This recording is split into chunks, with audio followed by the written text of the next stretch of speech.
serious in its decision to take part in Geneva conference because it is a real chance that should not be missed.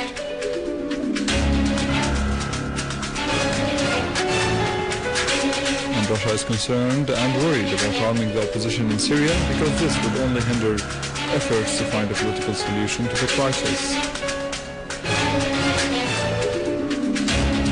The Lebanese army fully controls the area where the armed groups of al-Salafi entrenched themselves.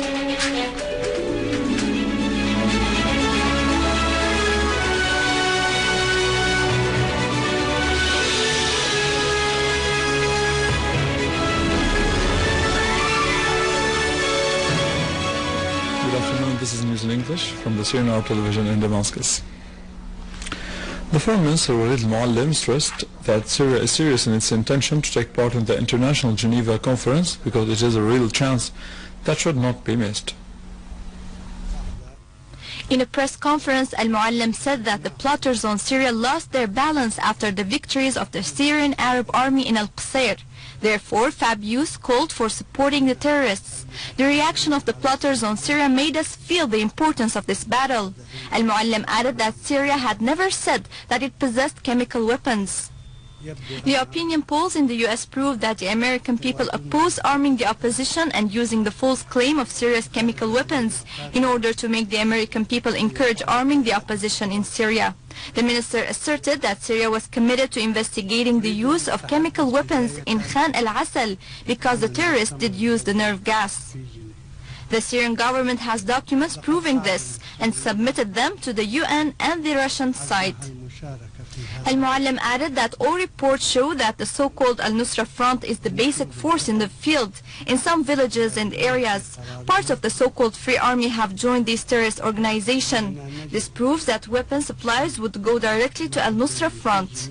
Whenever the Syrian Arab army gains new victories, the plotters on Syria call for arming the opposition. The decisions in the recent conference in Al-Doha are very dangerous because they aim to prolonging the crisis in Syria and encouraging violence, murder and terrorism.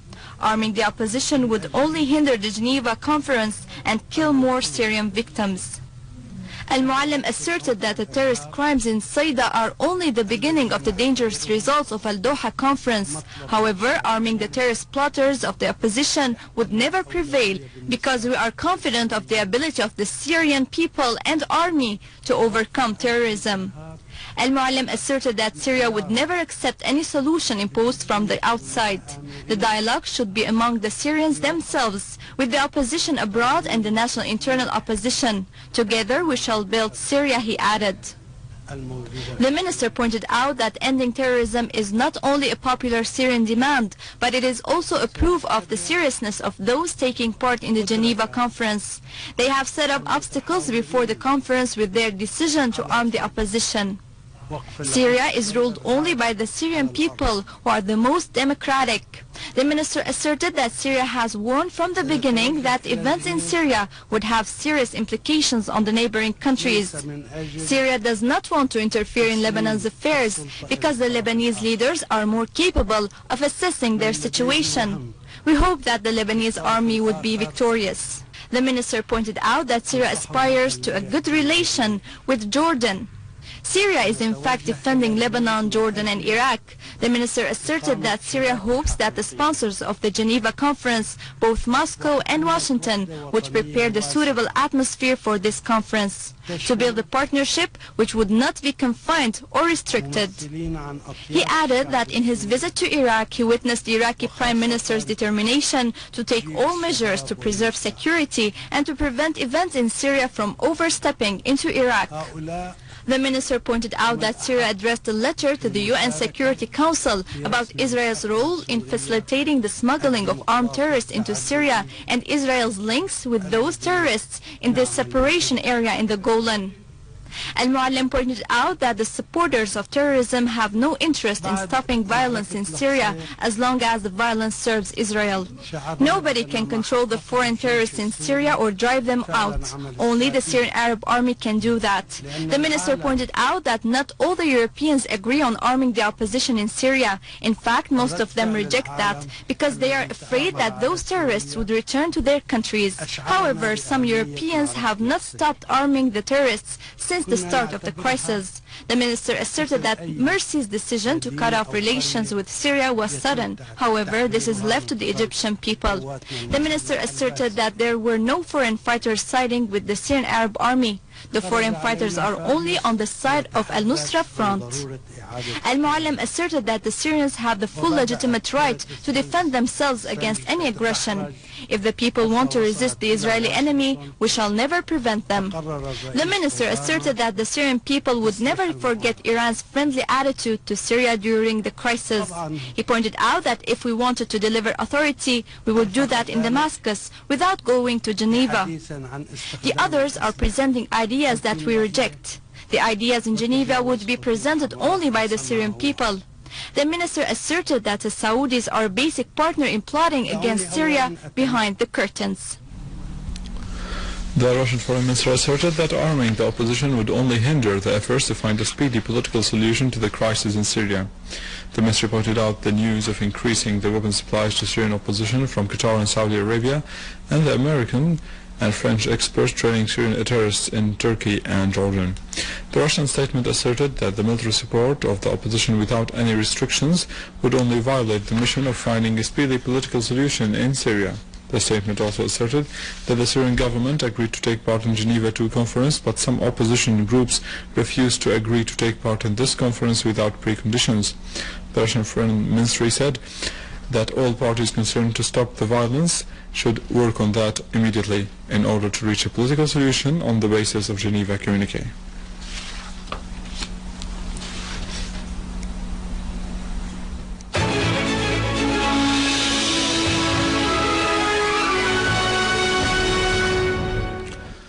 Two citizens were killed, one of them a child, and several others were wounded when terrorists fired mortar shells on the areas of al-Abbasiyin and Jalamana in Damascus countryside. A police source said 3 shells fell in the playground, killing 1 citizen and wounding 7 others. The terrorists also fired mortar shells on Jalamana, killing a 12-year-old boy and wounding 4 other citizens, in addition to material damage and properties.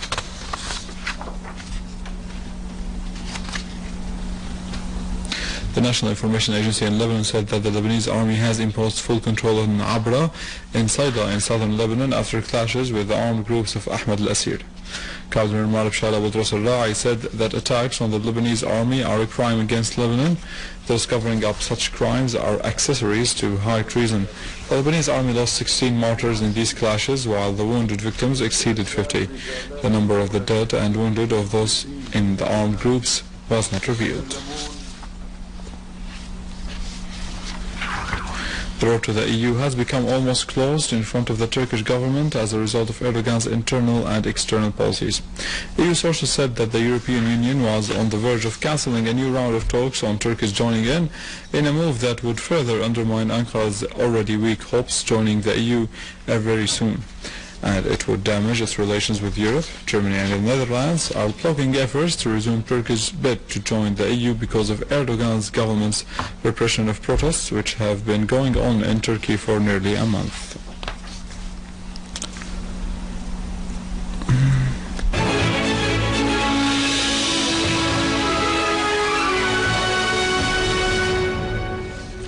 Damascus witnessed a book show organized by the Ministry of Culture in collaboration with the Society of Friends of Damascus under the title Damascus in the Memory. A number of Syrian figures presented their intellectual works mixed with photographs of the historical city. The show was a call to return to the real intellectual and cultural works in Syria. Dr. Afif Bahnasi, chairman of the society, and Amal Mohassin, its secretary, asserted that the show gave a literary chance to Syrians to present their adherence to their historical culture and heritage and pride of their noble history. That was it. More details on the website www.syriaonline.sy and latest in the world of finance in our economic news, but after the break.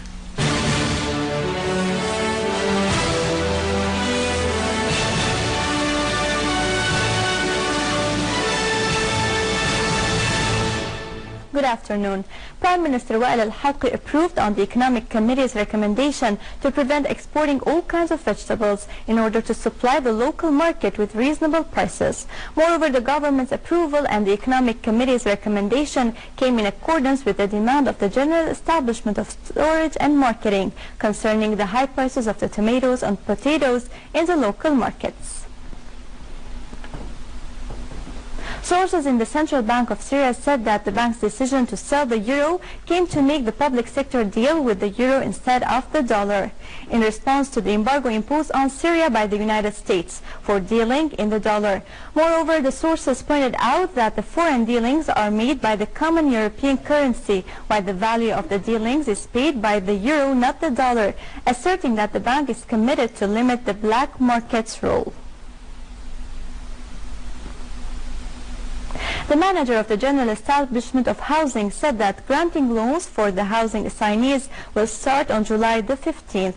He also pointed out that the decision is based on the Prime Minister's confirmation in agreement between the establishment and the real estate bank, which may solve many problems facing the assignees who are waiting for the loans, as the establishment has emphasized before that it is ready to cooperate with the real estate bank in order to find legal or financial solutions.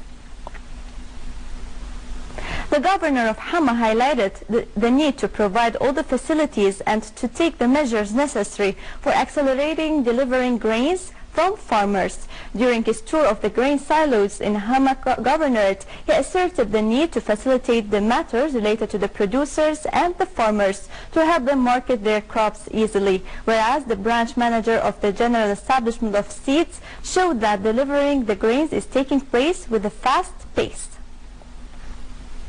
Futures of the Brent were down below $101 per barrel due to the rising dollar. Moreover, the European crude fell about 5%, its biggest weekly decline since April, after the governor of the Federal Reserve put a strategy to reduce the financial incentives, a step which lowered demand on raw materials and raised the US dollar.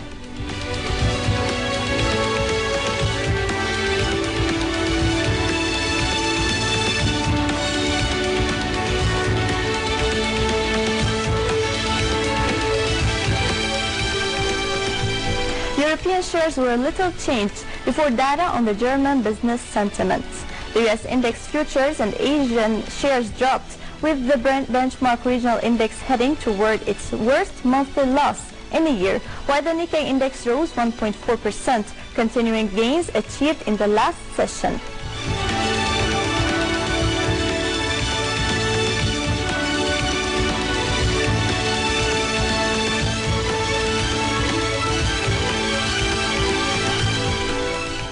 Gold dropped below 1% after losing 7% last week, affected by the rising dollar amid concerns in the near term of the Federal Reserve's stimulus program, whereas the spot gold fell 1.3% and the US gold futures of August delivery also fell 1%.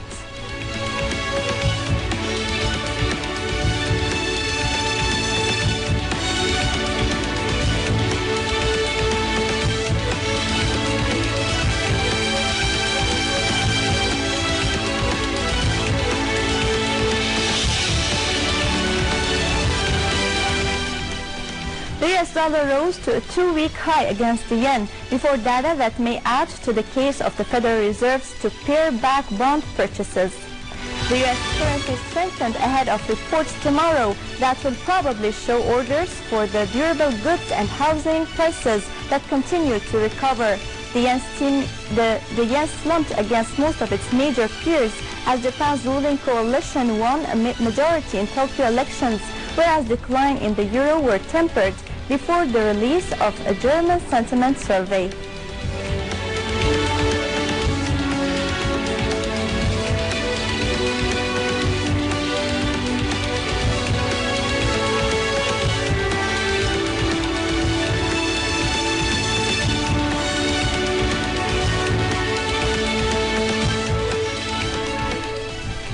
With this, we conclude our news. Thank you for watching and goodbye.